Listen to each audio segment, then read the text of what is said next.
Ladies and gentlemen, you're a royal physician in the Palace of Madrid, and the year is 1008. 134, the king is dead, but your work isn't finished. You've been summoned to the private chambers of the late Ferdinand Roman II for a task so bizarre, so unprecedented, that you question your own sanity. The Queen Regent Maria Cristina stands before you with tears in her eyes and a request that chills your blood. Your hands tremble as you approach the bed where Ferdinand's body lies. Even in death, the man who terrorized Spain for 2 decades seems to mock you from beyond the grave, but it's not his face that draws your attention. It's what lies beneath the silk sheets, the thing that defined his reign as much as his cruelty, his paranoia, or his betrayals, the anatomical monstrosity that historians would whisper about for centuries but never dare write in their official accounts. Ferdinand, and the 7th member, his gross, squally oversized, bizarrely shaped endowment that was simultaneously the source of his deepest shame and his most twisted pride. As you begin the preservation process, your mind wanders to the stories you've heard whispered in the palace corridors, stories of special cushions, of screaming wives, of desperate attempts to produce an heir despite nature's cruel joke. You realize you're not just preserving flesh and blood. You're preserving the physical embodiment of a reign that was itself deformed, oversized, and ultimately destructive to everything it touched. Before diving into these forgotten stories of survival and suffering, if you enjoy learning about the hidden truths of history, consider hitting that like button and subscribing for more content like this, and please comment below to let me know where you're listening from. I find it incredible that we're exploring these ancient stories together from different parts of the world, connected across time and space by our shared curiosity about the past. To understand Ferdinand VII, you must first understand that he was born cursed not by witchcraft or divine wrath, but by the poisonous legacy of centuries of royal inbreeding.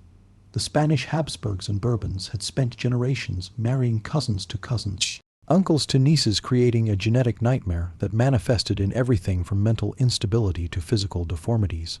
Ferdinand emerged from this toxic bloodline like a living embodiment of royal decay. Born at El Escorial Palace on October 14, 1784, he was the product of Charles Ivth and Maria Luisa of Palmer, a couple whose own marriage was an arrangement between first cousins. Genetic lottery had been rigged from the start, and Ferdinand would pay the price in the most intimate and humiliating way possible. As he grew from child to adolescent, it became clear that nature had played a particularly cruel joke on the future King of Spain. His member began developing in ways that defied medical understanding. By his teenage years, court physicians were already whispering about the royal anomaly, a dong so massive and strangely shaped that it seemed almost alien in its proportions. Contemporary medical records hidden away in Vatican archives for centuries describe Ferdinand's endowment in clinical terms that nonetheless convey the horror of his condition. One physician wrote, "His Royal Highness is afflicted with a member of such extraordinary dimensions and peculiar forms that intimate relations may prove challenging." Another was more blunt. "The prince's organ resembles nothing so much as a billiard cue, thin as sealing wax at its base, thick as a man's fist at its extremity, and long enough to serve as a walking stick." The psychological impact on young Ferdinand was devastating in an era when male anatomy was judged by classical Greek standards, where smaller was considered more refined, more aristocratic. Ferdinand's massive member marked him as a freak of nature. The very thing that modern men might envy became a source of profound shame for the future King of Spain. Ferdinand's childhood was a masterclass in dysfunction that would have broken a stronger man, and instead forged a tyrant, his father Charles Roman. Was weak-willed and preferred hunting to ruling. His mother, Maria Luisa, was a woman of voracious appetites who openly flaunted her affair with Manuel de Godoy, Spain's de facto ruler. Young Ferdinand watched this daily humiliation, absorbing lessons about power, betrayal, and the weakness of trust. But it was his physical abnormality that truly shaped his character. The court buzzed with whispers about the prince's condition. Servants giggled behind their hands, courtiers made subtle jokes, and foreign diplomats reported back to their masters about the Spanish embarrassment. Ferdinand learned early that he was an object of mockery, that his most intimate self was a source of amusement for others. This humiliation bred a deep, festering resentment that would later manifest in his treatment of Spain. itself, Ferdinand began to see mockery everywhere in the respectful bows of his subjects, in the formal addresses of his tutors, in the arranged smiles of potential brides. His paranoia wasn't entirely unjustified. People really were laughing at him, just not always for reasons. He imagined the prince's tutors noticed disturbing changes in his behavior as he entered adolescence. He became secretive, vindictive, and cruel to those who served him. Servants who displeased him would find themselves dismissed or worse. Ferdinand was learning to use the power of his position to compensate for the powerlessness he felt about his body. One particular incident, recorded in Memoirs of a Court Chaplain, reveals the darkness growing in Ferdinand's soul. When a young page accidentally walked in on the prince changing clothes, Ferdinand didn't simply dismiss him. He had the boy flogged and his family exiled from Madrid. The message was clear: no one could witness the prince's shame and remain unpunished. As Ferdinand reached marriageable age, the full extent of his anatomical challenge became clear to the royal physicians. Dr. Francisco Flores, the king's personal doctor, left behind secret notes that provide a disturbing window into the medical reality of Ferdinand's condition. His Majesty's member Flores wrote, "Presents a most unusual configuration. The base measures no more than the width of a man's thumb, yet it expands to a circumference that defies natural proportion. The length exceeds that of any recorded human specimen, measuring near to 10 in its natural state, and growing considerably larger when aroused. Most concerning is the peculiar curvature and the presence of what appear to be additional tissue growths that serve no discernible biological function." The implications for Ferdinand's future as a husband and father were immediately obvious. Normal intimate relations would be impossible without significant medical intervention and specialized equipment. The royal craftsmen were secretly commissioned to create what they euphemistically called marital aids, specially designed cushions and supports that would allow Ferdinand to function sexually without causing serious injury to his future wives. But the physical challenges were only part of the problem. Ferdinand's condition had psychological ramifications that went far beyond the bedroom. He became obsessed with potions and elixir that promised to normalize his anatomy or enhance his fertility. Court alchemists and foreign physicians were secretly brought to Madrid, each promising miracle cures that inevitably failed. The prince spent fortunes on these quack remedies. He consumed mixtures of ground rhinoceros horn, powdered pearls, and rare herbs that were supposed to regulate his royal essence. Some potions were meant to shrink his member to normal proportions.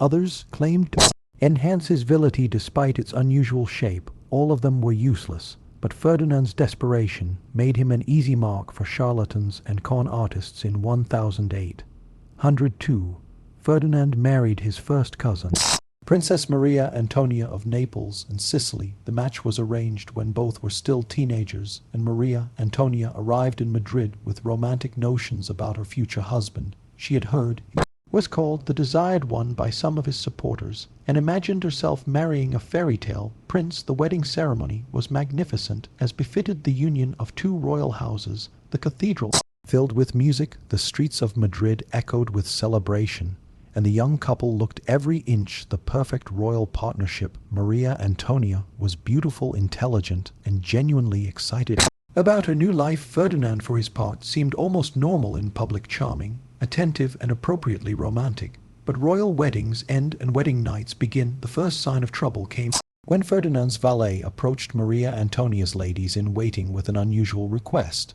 Special preparations were needed for the royal bedchamber equipment that the ladies didn't understand but were assured was customary for royal couples. Custom-made cushions were brought in along with bottles of oils and sves and various implements that seemed more medical than romantic. Maria Antonia, sheltered and innocent as most royal brides of her era, understood none of this. Her education had been strictly religious, focusing on languages, music, and courtly etiquette. The basic facts of married life had been explained to her in the vaguest possible terms by nervous older women who themselves knew little about the specific challenges she was about to face. When Ferdinand entered the bridal chamber, Maria Antonia's first glimpse of her husband's naked form sent her into hysterics. One lady in waiting, writing years later, described the scene. Her Majesty began screaming as though she had seen the devil himself. She backed against the wall, pointing and crying, "Monster, monster!"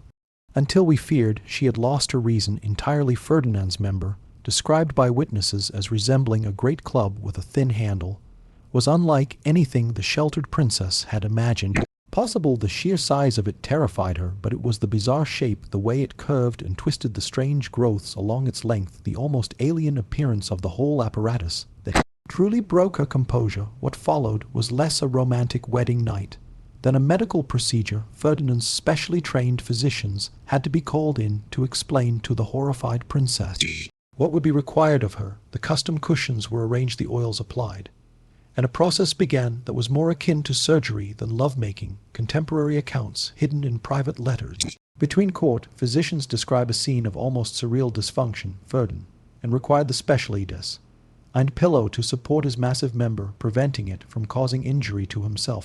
During intimate relations, even with these aids, the process was so traumatic for Maria Antonia that she required Eldinum to endure it. The psychological impact on both partners was devastating. Ferdinand, already paranoid and insecure about his condition, became even more twisted when faced with his wife's obvious revulsion. Maria Antonia, meanwhile, developed what modern psychologists would recognize as severe sexual trauma. She began taking larger and larger doses of laudanum, eventually becoming addicted to the substance as a way to escape the horror of her marital duties. Their attempts to produce an heir became a ritualized nightmare that repeated itself with tragic regularity. Ferdinand would summon his physicians, who would prepare the chamber with its specialized equipment. Maria Antonia would be dosed with enough laudanum to make her compliant but not catatonic. The procedure would be performed with clinical efficiency, after which both parties would retreat to separate wings of the palace to recover from their ordeal. As months turned to years without a successful pregnancy, Ferdinand's desperation reached new heights. He became convinced that his wife's obvious disgust was somehow preventing conception, and he began experimenting with increasingly bizarre methods to overcome what he saw as her feminine weakness. Court records reveal that Ferdinand ordered the creation of special restraints that would hold Maria Antonia in position during their intimate encounters, preventing her from pulling away or expressing her revulsion.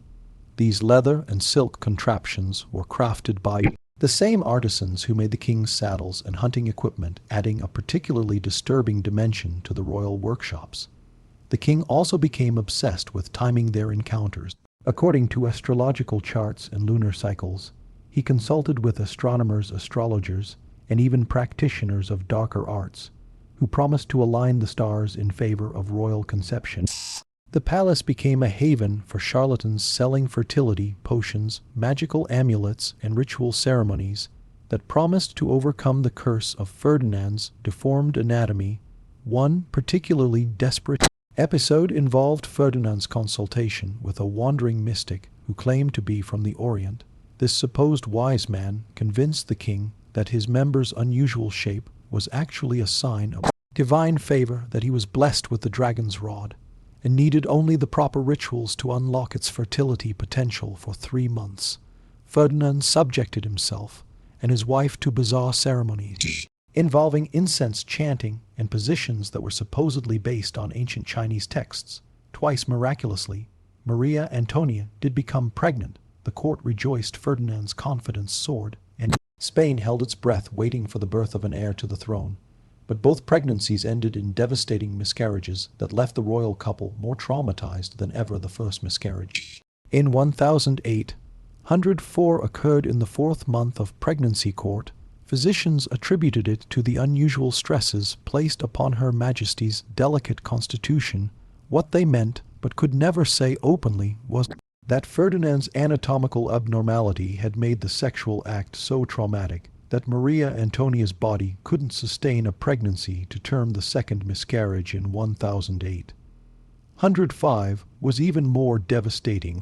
This time Maria Antonia carried the child almost to full term before losing it in a labor so difficult and bloody that it nearly killed her. The queen never fully recovered from this ordeal, and her addiction to laudanum became so severe that she was essentially a walking ghost for the remaining 2 years of her life. Ferdinand's reaction to these losses revealed the true depths of his selfishness and cruelty. Rather than showing compassion for his wife's suffering, he became convinced that she was deliberately sabotaging their chances of producing an heir. He accused her of taking substances to prevent pregnancy, of deliberately moving in ways that would cause miscarriages, and of harboring secret liberal sympathies that made her unwilling to provide Spain with a proper Catholic. Ere these accusations whispered in the corridors of the palace, destroyed what little remained of Maria Antonia's mental health, she began to believe that she was indeed cursed, that her body was rejecting Ferdinand's seed because of some hidden sin or divine displeasure. Her last months were spent in almost constant prayer, begging forgiveness for sins she couldn't name and crimes she had never committed. When Maria Antonia died in May 1807 at the age of only 21, the official cause was listed as fever and complications from her delicate constitution. The truth was far darker. She had essentially died of despair, her body and mind destroyed by years of sexual trauma, drug addiction, and psychological abuse. But even in death, Maria Antonia couldn't escape the twisted world of Ferdinand's paranoia. Rumors immediately began circulating that she had been poisoned not by political enemies, but by Ferdinand himself, who had grown tired of her failures as a wife and wanted to start fresh with a new bride who might be more successful at producing an heir. These rumors were fueled by the suspicious death of the palace apothecary, who was found dead in his chambers just days after Maria Antonia's passing. He had left behind a cryptic letter that was immediately seized by Ferdinand's agents and never seen again. Some whispered that the letter contained confessions about poisons administered to the Queen. Others believed it revealed the true nature of Ferdinand's medical condition and the impossible demands placed on his wife. Ferdinand's behavior following Maria Antonia's death was telling. While he made the appropriate public displays of grief privately, he seemed almost relieved. Within weeks, he was already making inquiries about potential second wives, focusing particularly on women who had already proven their fertility by bearing children in previous marriages. The king's physicians, meanwhile, were working frantically to develop new treatments for his condition. If Ferdinand was to remarry successfully, they needed to find ways to make intimate relations less traumatic for his future wives. This led to some of the most bizarre medical experiments in royal history, as doctors attempted to create ever more sophisticated marital aids and develop new surgical techniques that might reshape Ferdinand's anatomy. As Ferdinand approached his second marriage, his character was already showing the twisted traits that would later make him one of history's most despised monarchs. The sexual trauma of his first marriage, combined with his deep-seated insecurities about his physical condition, had created a man incapable of genuine human connection or empathy. Ferdinand had learned to see other people not as individuals with their own feelings and needs, but as tools to be used for his pleasure or obstacles to be eliminated. His first wife had been a tool that failed to function properly and had to be discarded. His subjects were tools for maintaining his power and feeding his ego. Anyone who opposed him was an obstacle that needed to be destroyed. The prince's interactions with the palace staff revealed his growing sadism. He began testing the limits of his power by issuing increasingly arbitrary and cruel orders. Servants who accidentally glimpsed his naked form were not just dismissed, but often disappeared entirely. Guards who failed to maintain absolute secrecy about the royal chambers found themselves assigned to the most dangerous frontier postings in Spain's crumbling empire. Ferdinand also developed an obsession with the idea that people were constantly mocking him behind his back. This wasn't entirely paranoid. People really were talking about his condition, but Ferdinand's response was disproportionate and increasingly violent. He began maintaining lists of suspected mockers and planning elaborate revenge scenarios that he would implement once he had the power to do so. By 1807, Ferdinand had become the center of a complex conspiracy involving some of Spain's most powerful nobles and military officers. These men saw the prince as their vehicle for overthrowing the weak government of Charles Roman IV and his despised minister Manuel de Godoy. What they didn't understand was that they were allying themselves with a man whose sexual dysfunction had created a personality disorder that would ultimately prove more dangerous than the incompetence they sought to replace. The conspirators called themselves the Fernandinos and worked tirelessly to build Ferdinand's reputation as Lizardo, the desired one. They spread propaganda about his intelligence, his patriotism, and his potential as a reformist king who would restore Spain to its former greatness. What they carefully concealed was their growing awareness of Ferdinand's psychological instability and his increasingly disturbing behavior toward anyone who crossed him. The conspiracy came to a head in October 1807, with the so-called Elasco conspiracy, in which Ferdinand was caught planning to overthrow his own father with the help of Napoleon Bonaparte. When the plot was discovered, Ferdinand's response revealed both his cowardice and his complete lack of loyalty to anyone, including his co-conspirators, rather than standing by the man who had risked everything for his cause, Ferdinand, and immediately threw them all under the metaphorical carriage wheels. He provided detailed confessions about every aspect of the conspiracy, named every participant, and begged his parents for forgiveness while his allies faced imprisonment and exile.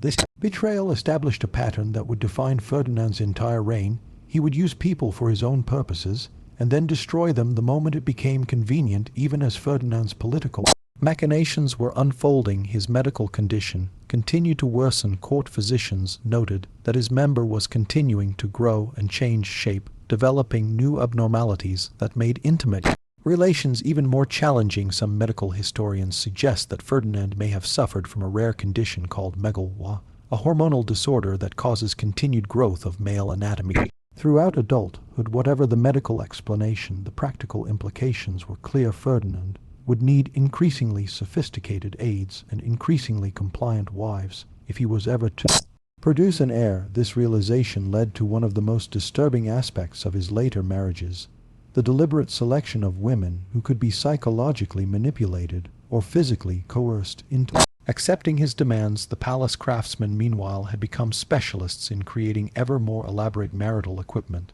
Their workshops, hidden away in the depths of the royal residence, resembled a bizarre combination of medical laboratory and torture chamber.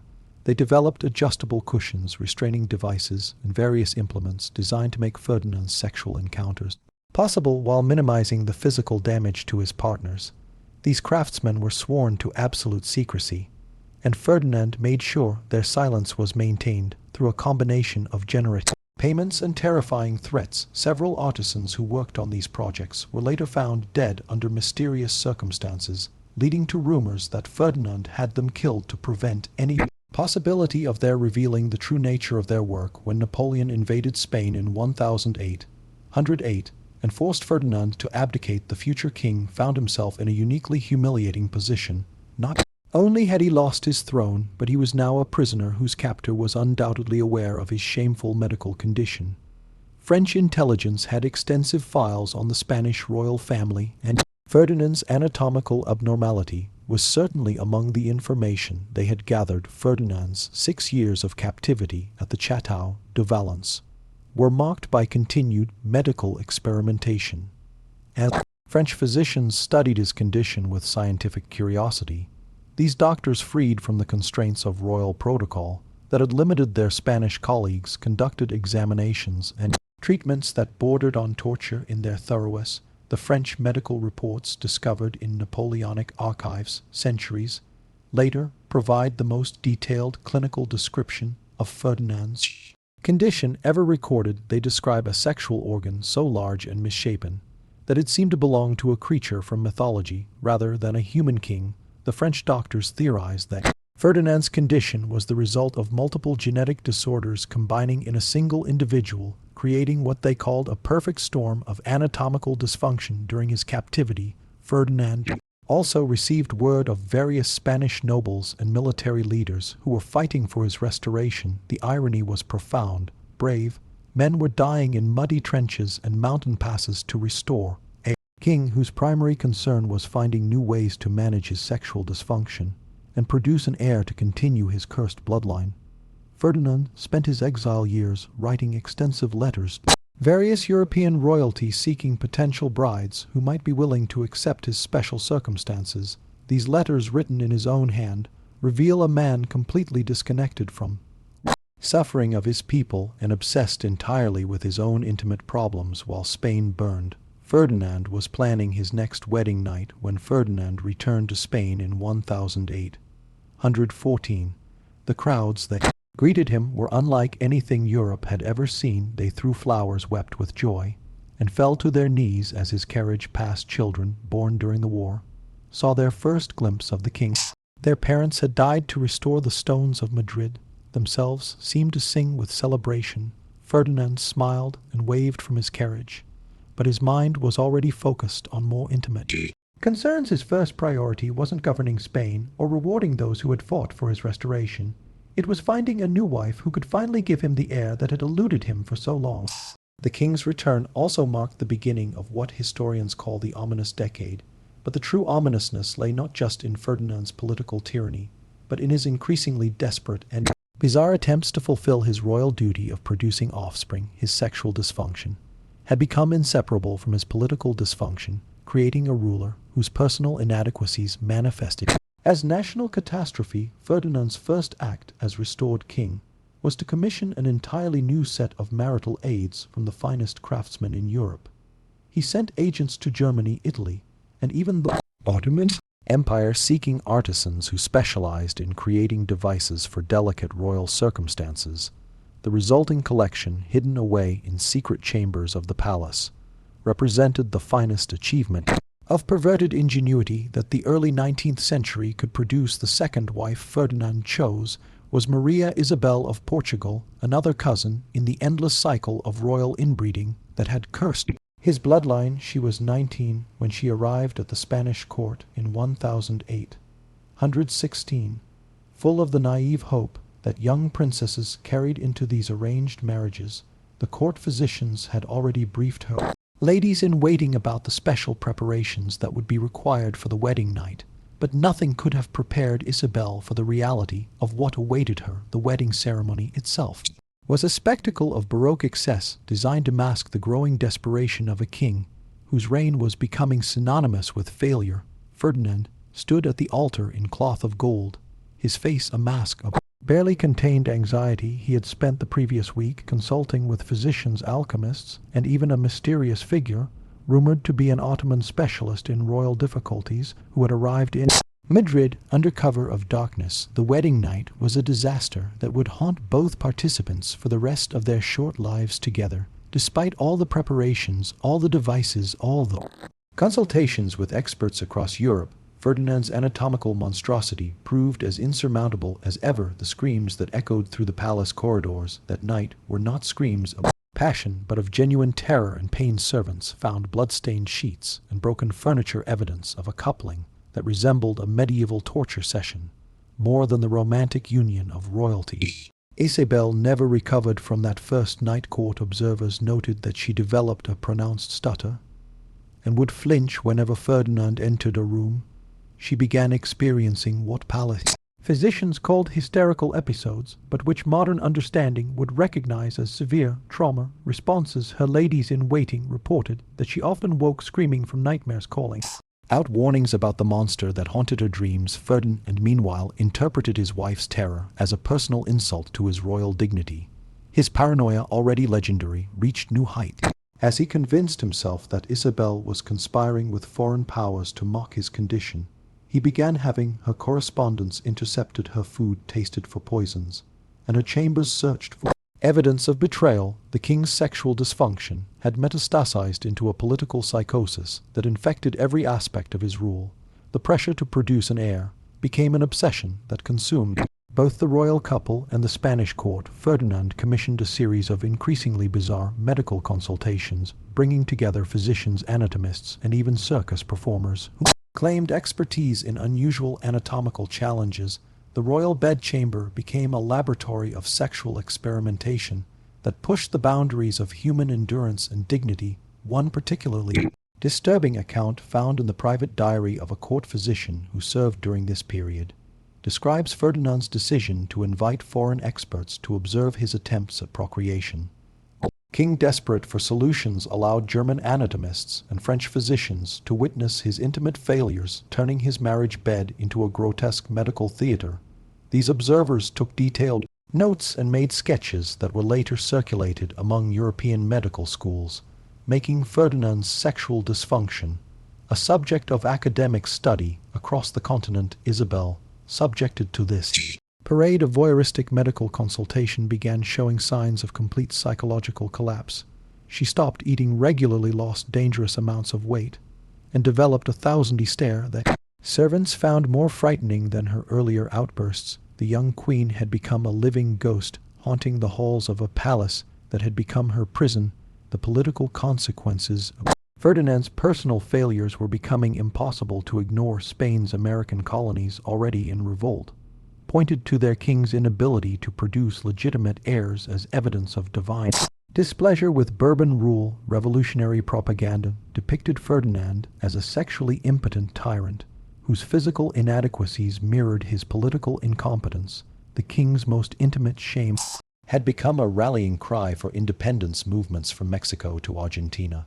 Ferdinand's response to these challenges was characteristically paranoid and brutal. He launched a new wave of purges, targeting anyone suspected of spreading rumors about his condition or supporting colonial independence. The Inquisition, which he had restored upon his return to power, began investigating cases of sexual slander against the crown, creating a climate of terror where even private conversations between married couples could result in imprisonment or death.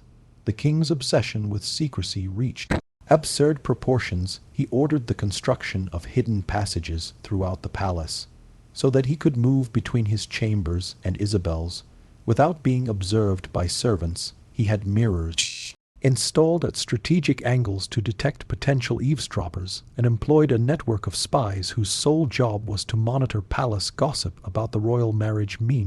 While Isabel's health continued to deteriorate under the combined assault of her husband's sexual violence and his psychological terror, palace physicians noted that she had developed what they called phantom pregnancies, periods where she would exhibit signs of being with child despite the impossibility of conception.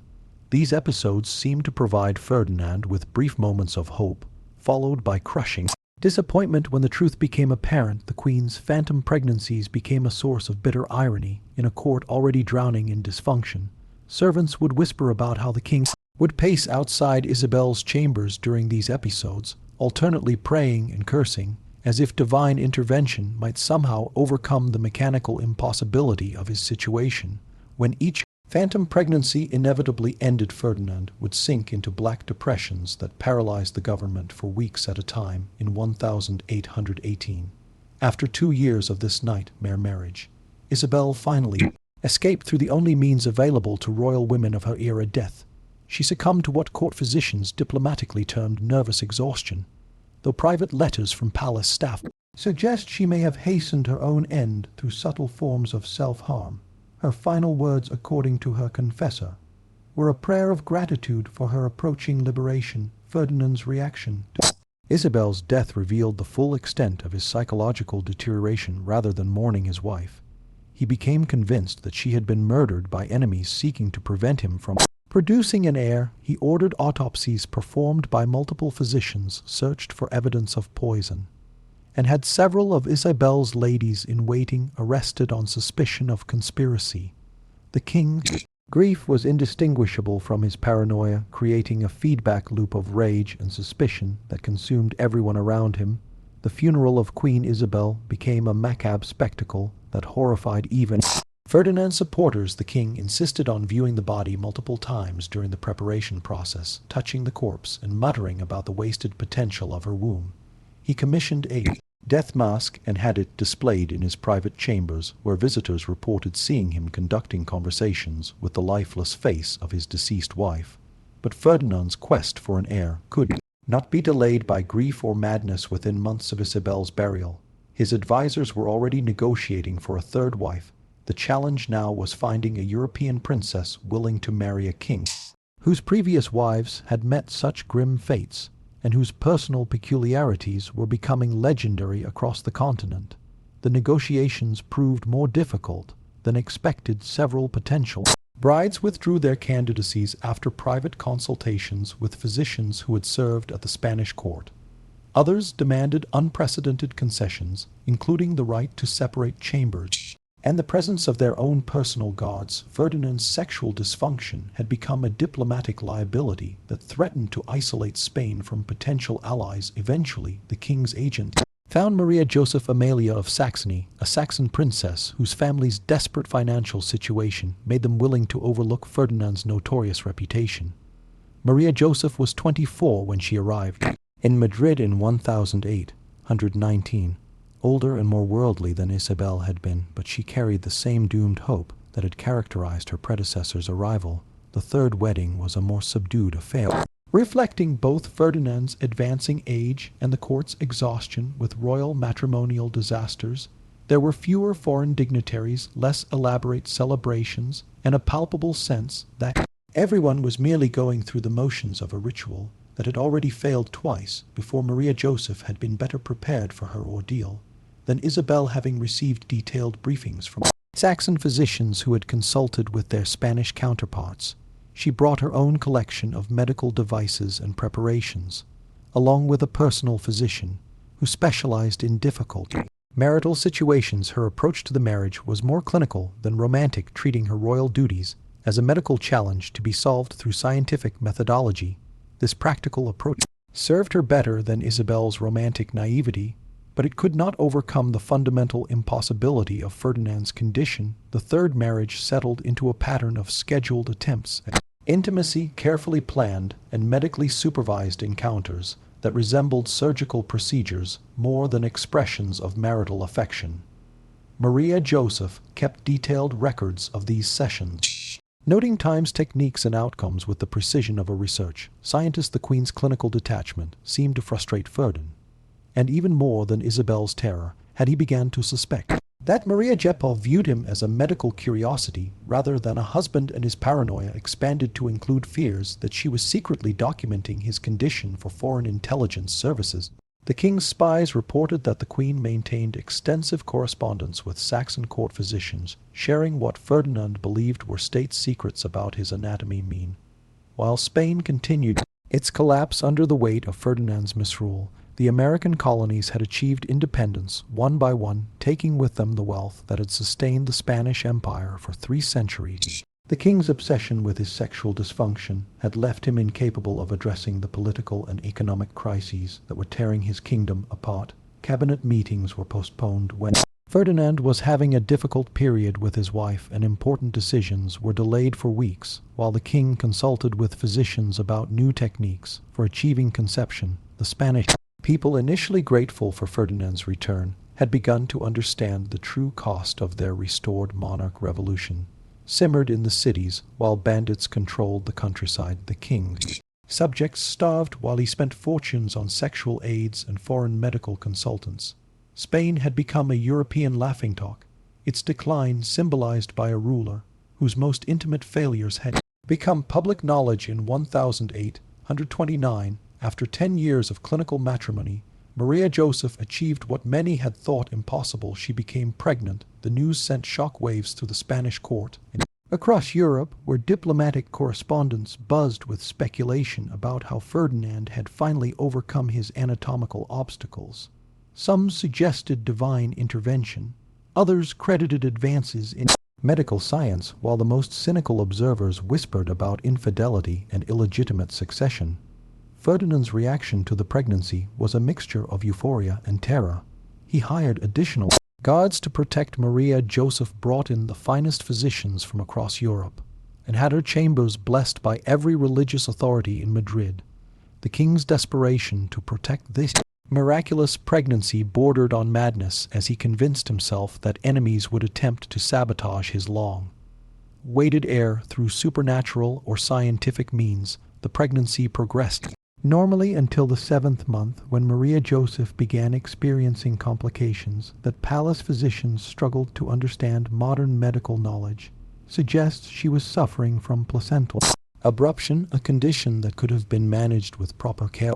However, Ferdinand's interference with her medical treatment, his insistence on consulting mystics and alchemists alongside trained physicians, created a chaotic environment that made effective intervention impossible. On May 18, 1029, Maria Joseph went into premature labor. The delivery was a horror that traumatized everyone present, as Ferdinand insisted on personally supervising proceedings. Despite having no medical knowledge whatsoever, the baby, a daughter, lived for only a few hours before succumbing to the complications of premature birth. Maria Joseph survived the delivery, but never recovered her strength, dying 3 weeks later from what physicians termed childbed fever, but which was more likely a combination of infection and despair. Ferdinand's reaction to this double tragedy revealed the complete breakdown of his sanity. He refused to allow either body to be buried, insisting that court physicians continue attempting to revive both mother and child through increasingly bizarre means. For nearly a week, the palace was filled with the stench of decay,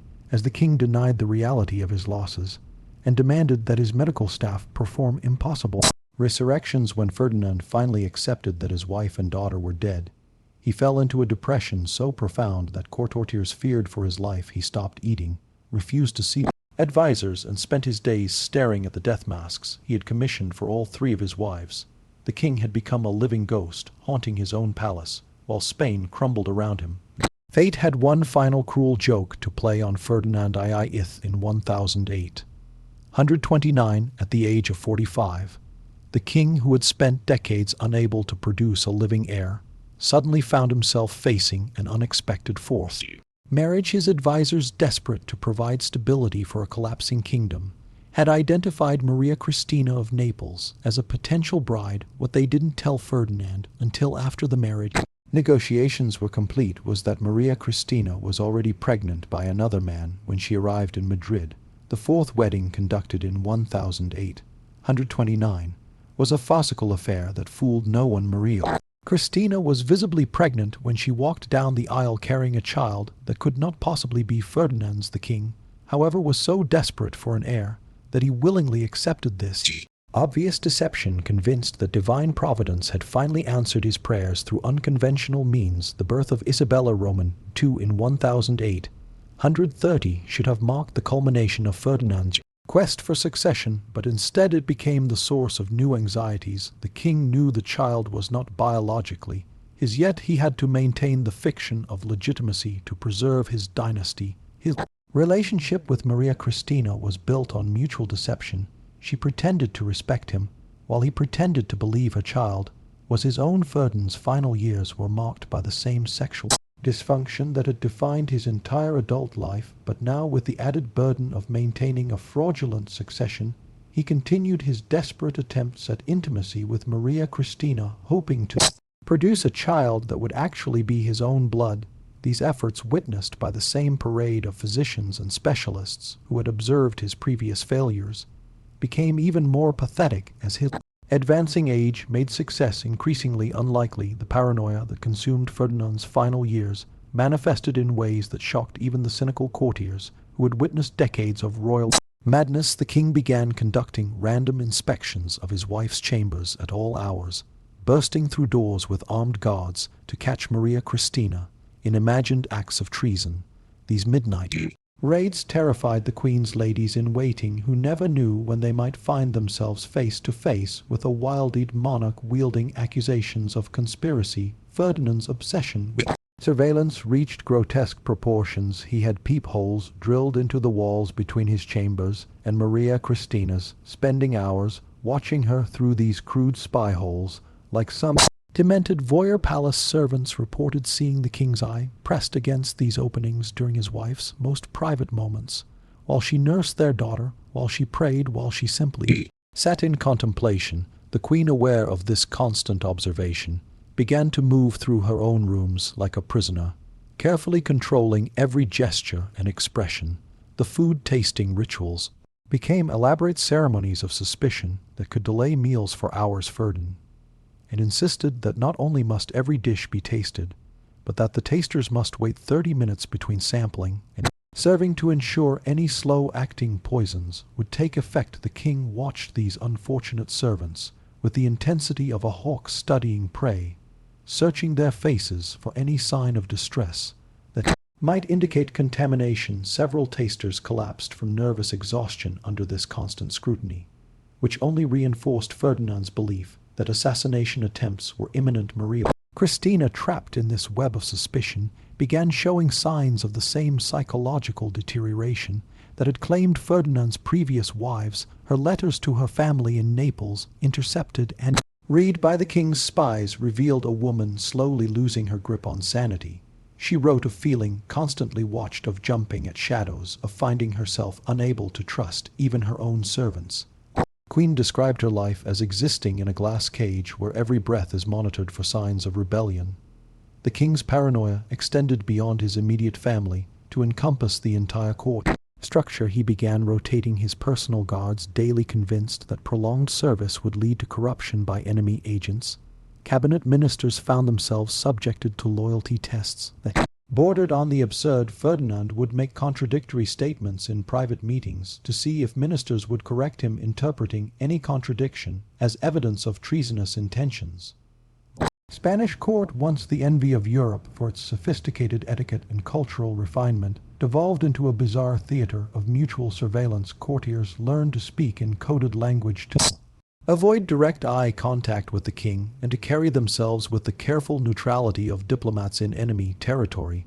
Conversations were conducted in whispers, relationships were formed and dissolved based on perceived loyalty to competing factions, and everyone understood that a careless word could result in imprisonment or exile.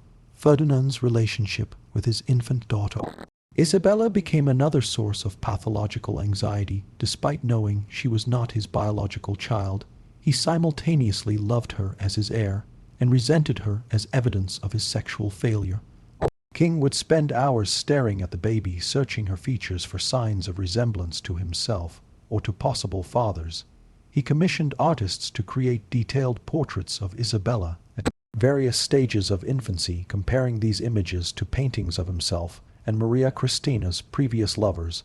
The question of Isabella's paternity tormented Ferdinand with particular intensity because it represented the ultimate triumph of his sexual dysfunction. Here was a child who would inherit his throne precisely because he had been unable to produce legitimate offspring. The irony was not lost on him that his greatest political success, securing the succession, was simultaneously his most profound personal failure.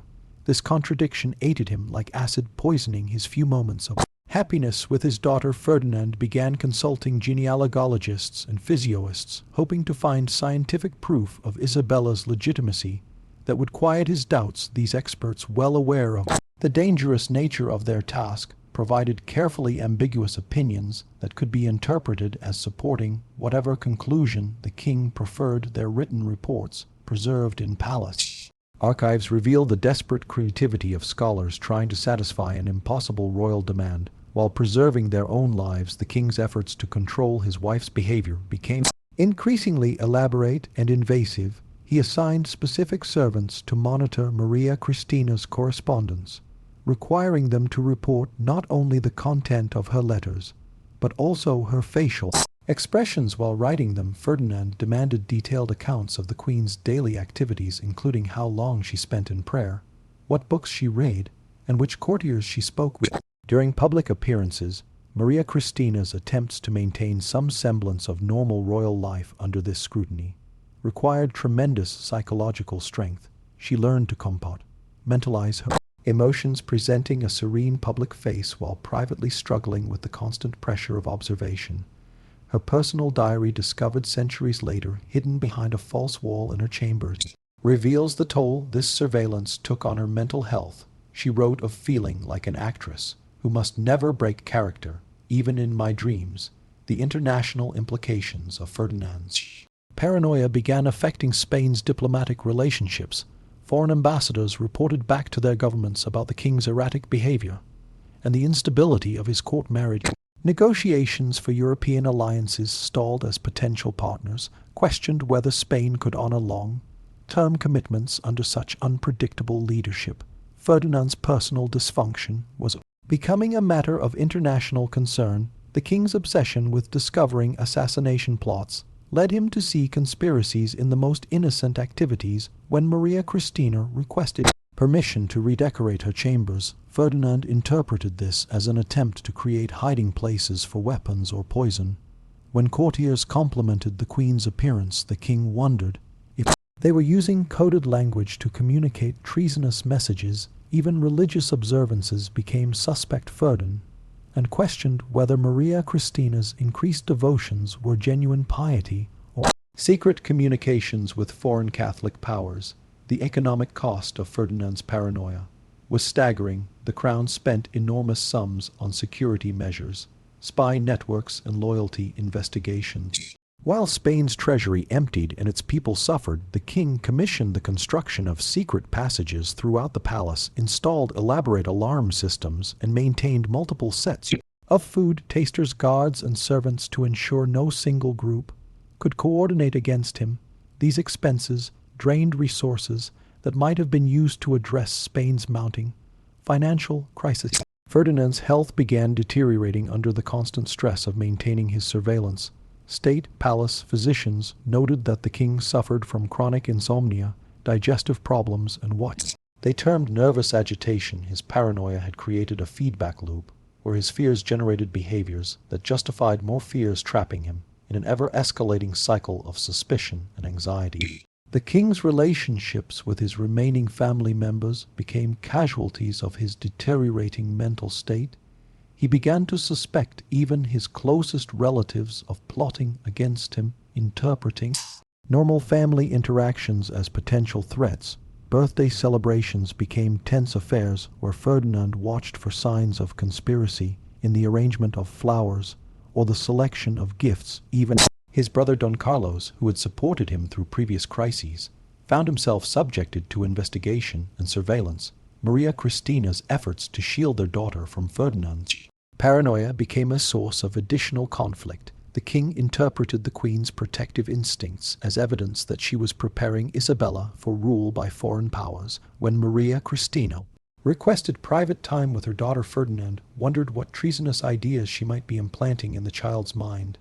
The simple act of maternal bonding became another front in the king's imaginary war against conspiracy. The servants who worked most closely with the royal family found themselves in impossible positions. They were expected to provide detailed reports on the queen's activities while maintaining the appearance of loyal service. Many developed nervous conditions under this pressure, creating a staff turnover rate that further destabilized the court. New servants, unfamiliar with the complex loyalties and expectations of their positions, often inadvertently triggered Ferdinand's suspicions through innocent mistakes.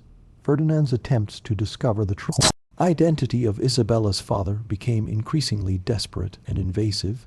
He had investigators compile detailed dossiers on every man who had interacted with Maria Christina during her time in Naples, searching for physical characteristics that might match his daughter's features. These investigations extended to examining the medical records of potential fathers, their family histories, and even their personal correspondence from years before Isabella's conception. The king's bedroom became a museum of his sexual failures, filled with portraits of his dead wife's medical devices that had failed to solve his anatomical problems, and religious relics he hoped might provide divine intervention for his dysfunction. Visitors to these private chambers reported an atmosphere of desperate sadness that seemed to cling to the walls like incense. Ferdinand would conduct audiences from this space, surrounded by reminders of his most intimate failures.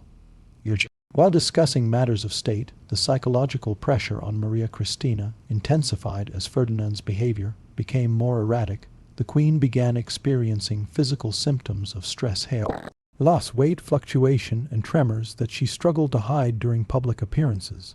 Her ladies-in-waiting noted that she had developed nervous habits, like constantly checking over her shoulder and startling at unexpected sounds. Ferdinand's paranoia reached its bizarre culmination in 1132, when he became convinced that Maria Christina was attempting to poison him through intimate contact. The king began demanding that his wife submit to medical examinations before any physical interaction, searching for evidence of toxins that might be transmitted through skin contact. These examinations, conducted by court physicians in Ferdinand's presence, represented the final degradation of whatever remained of their marital relationship. The international community watched Spain's descent into madness with a mixture of fascination and horror. Diplomatic correspondence from this period reveals that European powers were actively planning for the eventual collapse of Ferdinand's government. Recognizing that the king's personal dysfunction made stable rule impossible, Some nations began secretly supporting regional independence movements within Spain, calculating that the fragmentation of the Spanish Empire would be preferable to its continued rule by an unstable monarch. As 1833 dawned, Ferdinand's physical health finally began reflecting the psychological damage of his paranoid reign. Court physicians noted that the king had developed a persistent tremor, chronic digestive problems, and what appeared to be early signs of cognitive decline. His speeches became rambling affairs filled with accusations against unnamed enemies and references to conspiracies that existed only in his imagination. The end, when it came, was almost anticlimactic after decades of dramatic dysfunction. Ferdinand simply began fading away, his body finally succumbing to the accumulated stress of a lifetime, spent battling his own anatomy and psychology in his final days.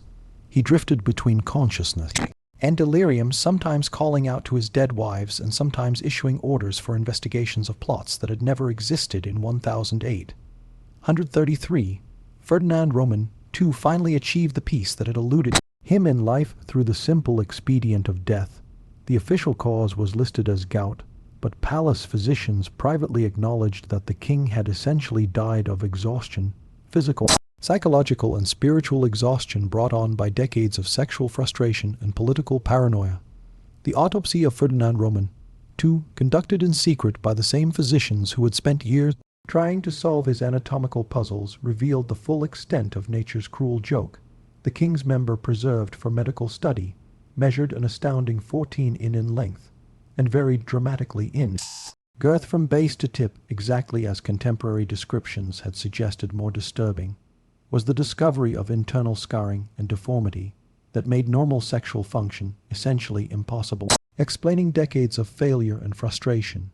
But the autopsy also revealed something else, evidence of deliberate self-harm, dating back to Ferdinand's teenage years. The king had apparently spent decades attempting various forms of surgery, trying to modify his anatomy to make normal intimacy possible. These pathetic attempts at self-correction, conducted in secret with whatever tools he could acquire, had only made his condition worse, while adding layers of psychological trauma to his physical abnormalities. The preserved organ, along with detailed medical drawings and written observations, was sealed in the Vatican archives, where it remains to this day. Church officials deemed the material too disturbing and too politically sensitive for public knowledge, creating one of history's most bizarre state secrets. Scholars who have been granted access to these materials describe them as simultaneously fascinating and deeply unsettling, a window into the private hell of absolute power corrupted by anatomical fate. Ferdinand's death marked the end of an era, but his legacy lived on in the fractured Spain. He left behind Isabella Roman II, the daughter who may or may not have been his biological child, inherited a kingdom torn apart by civil war, economic collapse, and international humiliation. The Spanish Empire that had once dominated the world was reduced to a minor European power, its decline accelerated by decades of misrule by a king whose personal obsessions had taken precedence over public duty. The story of Ferdinand Roman II serves as a reminder that power without wisdom is dangerous, but power combined with personal dysfunction can be catastrophic. His reign demonstrated how individual psychological damage can metastasize into national trauma, how private shame can become public disaster, and how the most intimate human failures can echo through history with consequences far beyond their original scope. Perhaps most tragically, Ferdinand's story reveals the human cost of absolute monarchy, where the personal problems of one man could determine the fate of millions. His 3 dead wives, his questionable daughter, his terrorized subjects, and his ruined kingdom all paid the price for a genetic lottery that went wrong centuries before any of them were born. Ferdinand was both perpetrator and victim of a system that concentrated too much power in the hands of individuals who were fundamentally unprepared to wield it, as that royal physician in 1008. 134 completed his grim task of preserving Ferdinand's anatomical legacy. He must have reflected on the terrible irony of his situation. Here was the physical evidence of a reign that had consumed everything it touched: wives, children, subjects, and ultimately the king himself. The preserved organ was more than a medical curiosity, it was a monument to the destructive power of shame, the corruption of unchecked authority, and the tragic waste of human potential. In the end, Ferdinand VII achieved a kind of immortality, but not the kind he had sought. His name lived on not as a great king or successful ruler, but as a cautionary tale about the dangers of allowing personal dysfunction to masquerade as political power. His anatomical legacy, hidden away in Vatican vaults, serves as a reminder that some secrets are too disturbing for history to acknowledge, too human for legend to embrace, and too tragic for time to heal. The silk sheets that had once covered his deformed body now covered a kingdom equally damaged, equally unable to function. As nature intended, Ferdinand VII had finally found peace, but he had left behind a Spain that would struggle for generations to recover from the intimate disasters of his troubled reign. The most perverted king in history had ended as he had lived, as a source of suffering for everyone unfortunate enough to be touched by his power. Thank you for watching the video, and don't forget to subscribe to the channel. Did you like my story or not? Please tell me in the comments.